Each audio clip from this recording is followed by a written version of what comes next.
विदेश मंत्री एस जयशंकर ने कल जवाहरलाल नेहरू पर निशाना साधा और दावा किया कि पाकिस्तान के कब्जे वाले कश्मीर यानी कि पीओके और चीन द्वारा भारतीय क्षेत्र में कुछ हिस्सों पर कब्जे जैसी समस्याओं के लिए अतीत की गलतियां ही जिम्मेदार हैं।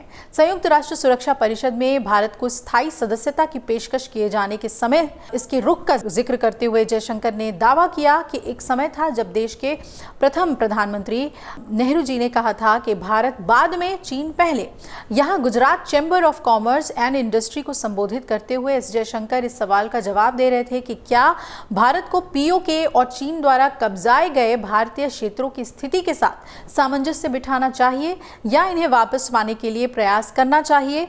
गौरतलब है कि पिछले कुछ दिनों से भाजपा नेता कच्चातीवू द्वीप को श्रीलंका को सौंपे जाने के मुद्दे पर नेहरू और इंदिरा गांधी के नेतृत्व वाली पूर्ववर्ती कांग्रेस सरकारों पर निशाना साध रहे हैं। एस जयशंकर ने कहा कि 1950 में तत्कालीन गृह मंत्री सरदार पटेल ने नेहरू को चीन के प्रति आगाह किया था।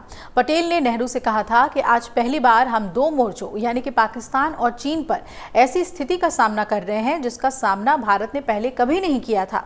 पटेल ने नेहरू से यह भी कहा था कि वो चीन की बातों पर विश्वास न करें क्योंकि उनके इरादे कुछ और ही प्रतीत होते हैं और हमें सावधानी बरतनी चाहिए। ये भी कहा कि नेहरू ने पटेल को उत्तर दिया था कि आप अनावश्यक रूप से चीन पर संदेह करते हैं। नेहरू ने यह भी कहा था कि हिमालय से हम पर हमला करना किसी के लिए भी असंभव है। नेहरू इसे चीनी खतरे को पूरी तरह से खारिज कर रहे थे। एस जयशंकर ने अपनी बातों में यह भी कहा कि इतना ही नहीं, जब संयुक्त राष्ट्र यानी सुरक्षा परिषद की स्थायी सदस्यता के विषय पर बहस हुई और हमें इसकी पेशकश की जा रही थी, तब नेहरू का रुख ये रहा था कि हम इसके हकदार हैं, लेकिन पहले चीन को ये मिलना चाहिए और स्थायी सदस्यता यूएनएससी की चीन को चली गई। उन्होंने ये भी कहा कि हम अभी भारत प्रथम की नीति पर चल रहे हैं, यानी कि इंडिया फर्स्ट हमारी नीति है, पॉलिसी है, लेकिन एक समय था जब नेहरू कहते थे कि भारत बाद में और चीन पहले। एस जयशंकर ने यह भी कहा कि पटेल कश्मीर मुद्दे को संयुक्त राष्ट्र में ले जाने के पक्ष में नहीं थे क्योंकि वो वहां के एक न्यायाधीश की सोच को जानते थे।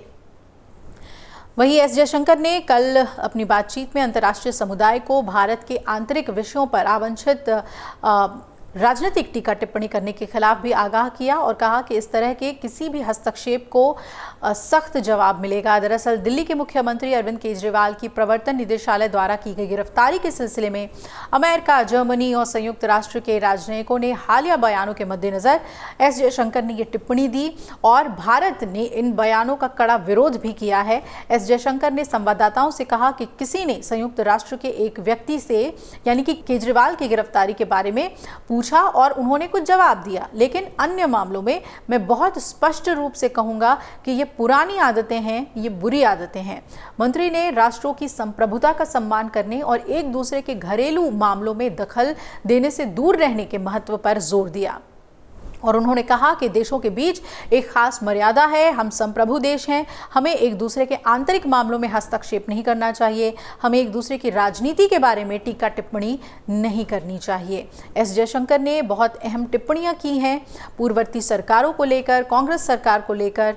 अब देखना है कि इस पर किस तरीके से सियासत होती है, कांग्रेस की तरफ से क्या जवाब दिया जाता है। अगर आप ये वीडियो YouTube पर देख रहे हैं तो हमारे चैनल को सब्सक्राइब करें और बेल आइकन को दबाना ना भूलें। अगर आप Facebook पर ये वीडियो देख रहे हैं तो हमारे पेज को लाइक करें।